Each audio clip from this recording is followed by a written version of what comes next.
We are often told that success is a matter of individual will, late nights, and personal grit. We are taught to look inward for the strength to change our lives. But there is a silent environmental gravity that governs your trajectory more than any New Year's resolution or morning routine ever could. It is the collective energy of the 5 people you spend the most time with.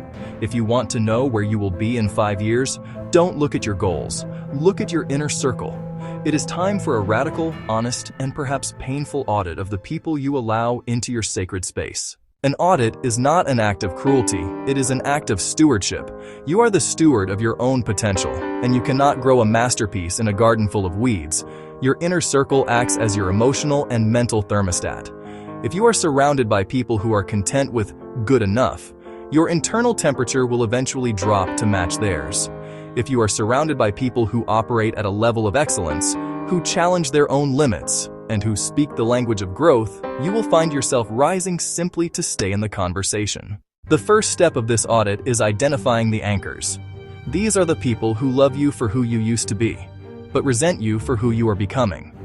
They use nostalgia as a leash. When you share a new dream, they remind you of your past failures. When you start a new venture, they warn you about the risks because your growth makes them uncomfortable with their own stagnation.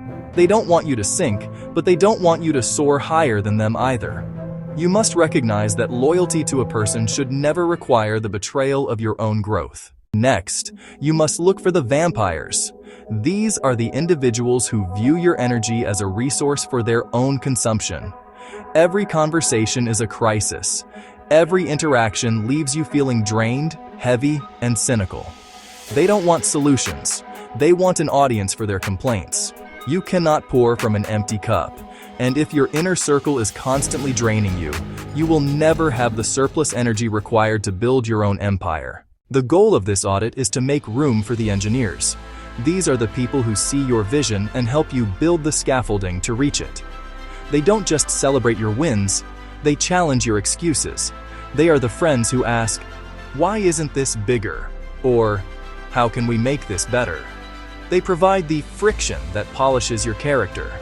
A true inner circle isn't a fan club, it's a boardroom. It's a group of people who hold you to a higher standard than you even hold for yourself. This process is difficult because it often involves distance from people we've known for years. But remember, proximity is not intimacy. Just because someone has been in your life for a decade doesn't mean they have earned a seat at the table for the next decade. Some people are meant to be chapters in your book, not the entire story. When you clean your inner circle, you aren't just changing your social life, you are changing your destiny. You are deciding that your time is too valuable to be spent on small talk, gossip, and negativity.